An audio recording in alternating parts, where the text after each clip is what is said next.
Okay. So, karamihan naman sa atin, may pet peeve na mga guro, di ba? Yung mas gugustuhin mo pa na mabunggo na lang ng truck isa pumasok na sa klase niya. Bakit yan nabunggos ng truck? Next subject na kasi siya. O talaga, puta. Meron kaming teacher nung grade 10 kami na English teacher. English subject yung hawak niya, tapos second subject sa hapon. Alam mo yung guro na yun, hindi kumpleto yung araw niya kapag hindi siya nagsesermon. Yung kahit wala kang namang ginagawa, papagalitan ka niya. Putik, lakas ng trip mo mama. Dati ka bang gago? One time nun, may nagpabango. Di ko alam kung anong pangalan ng pabango na yun, pero amoy strawberry siya na hindi masyado matapang na medyo...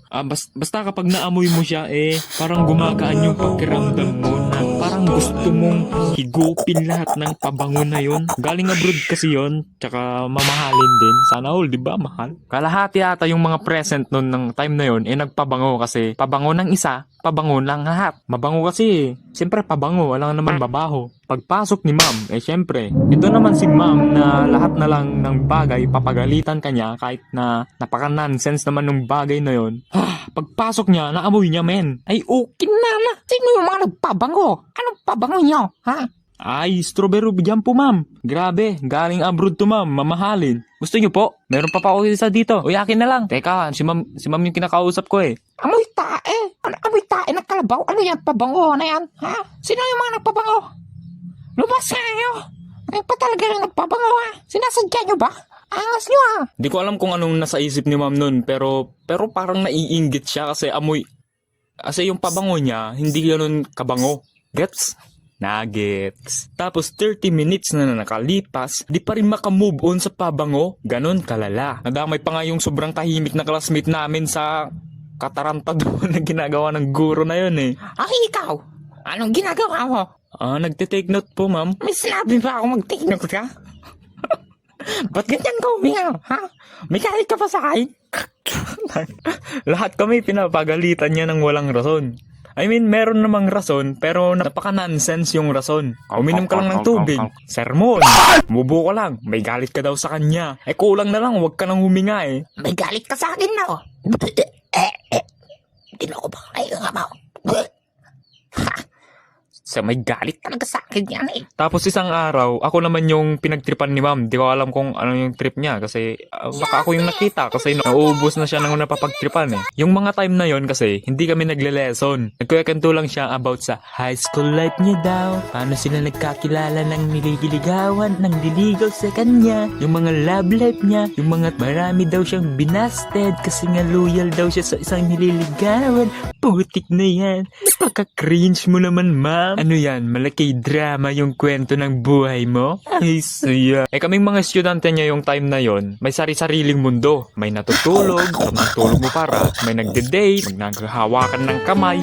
Kulang na lang, maglaplapan kayo dyan May mga tulala na bakit mo siya minahal, yung hindi ka naman mahal. Talaga. Dahil, syempre may mga nakikinig din sa mga kwento niya kasi, alam nyo, di ko alam kung interesado sila sa kwento ni ma'am, pero kami, hindi. Tas ako yung time na yon, nagro-Rubik's. Tinuturuan ko yung sarili ko paano mag-Rubik's. Paano ba buuin to? Bakit kulay blue na naman to, men? Kulay green lang dati Ay, Trece. Aba, ang galing Ay, Trece, si ma'am. Ha? Ma'am, bakit po? Akin na nga yan. Apakabastos mo Pakabastos mong bata ka Kita mo may guro sa harap dito nagtuturo. Trece, bayaran mo yun Alam mo naman pang university yung katalinuhan mo Hindi kita scholar para maging ganyan ka sa harap ng Ma'am, tubig. Hindi, puti ka.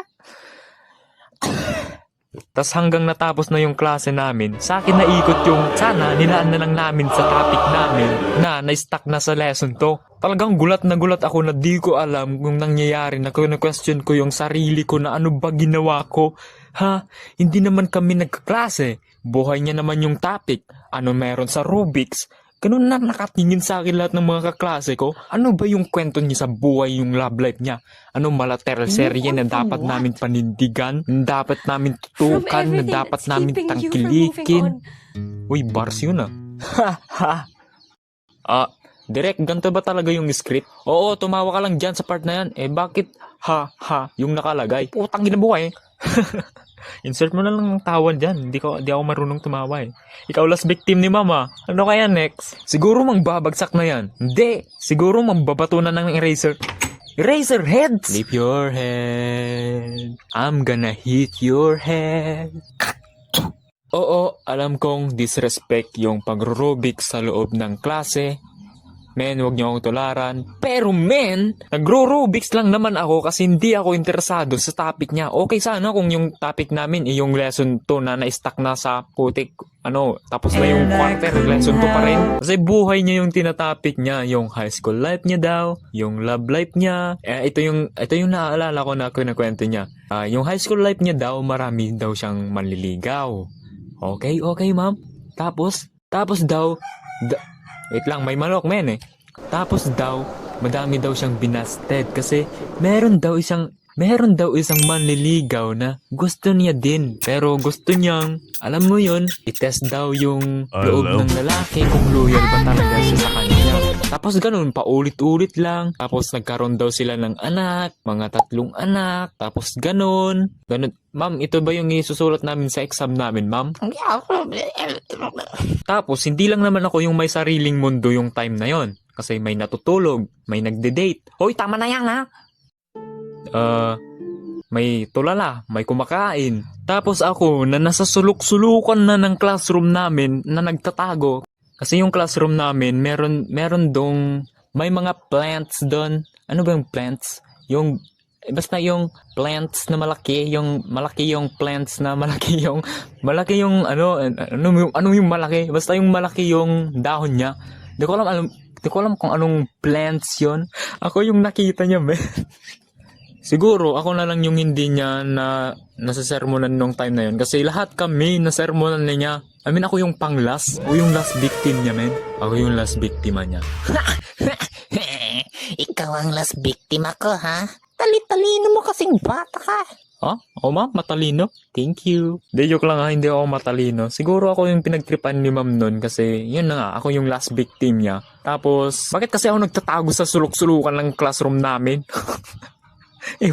Ewan ko eh. Pero mga nakaraang araw nun, may nabalitaan kami na may nagreklamo na magulang sa kanya. Kasi may pinagbuhatan ata o di ko alam pero napabarangay daw siya eh. Ewan ko eh, hindi naman ako chismoso. Pwede nga. Pero simula nun, nabawasan na ng balit 2% ng pagiging Karen ni ma'am. Alam mo yung Karen sa Amerika? Ganon. Tapos sabi pa niya nung last na klase namin sa kanya bago kami mag-practice ng graduation kasi malapit na graduation nung time na yon, na wala daw siyang pake sa nangyari. Wow! Tibay mo mama. Ang kapal naman ng mukha mo ma'am, mas makakapal pa sa kinurap ng mga kurakot dito sa Pilipinas. Siguro si Satanas mapupunta na rin sa heaven kung kapag napunta ka sa impyerno eh. Ikaw ba pinag-uusapan nila? Yung mga honor student din na classmate namin, nagsumbong sa advisor namin. Kasi syempre, yung mga honor student namin, mga soft-hearted, minsan lang sila mapagalitan ng mga guro, ganun. Kaya nagsumbong sa advisor namin. Nagdadalang tao daw siya. Kasi ganun daw yung ugali niya nung pinagbubuntis niya yung pangalawang anak niya. Well, yung guro kasi nung time na yon nasa mid-30s siya. Mid-30. Mga 35, 36 ata or ewan ko eh, basta ganun yung taon niya. Hindi pa siya matanda, ganun lang yung binoise over ko sa kanya kasi Nagkatawa ako eh.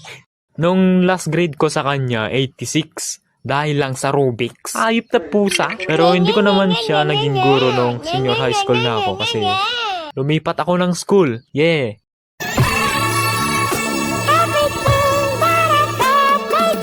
Isa din yun sa rason kung bakit ako lumipat ng school. Kasi ang toxic ng environment doon, men. Parang bulok na daga. Tapos napaka-bias pa ng mga tao doon. Toxic nga eh. Diba? So yun lang mga pre, salamat sa panonood. At kung may guro man kayo na gano'n yung ugali, intindihin nyo na lang, okay? Okay? Okay.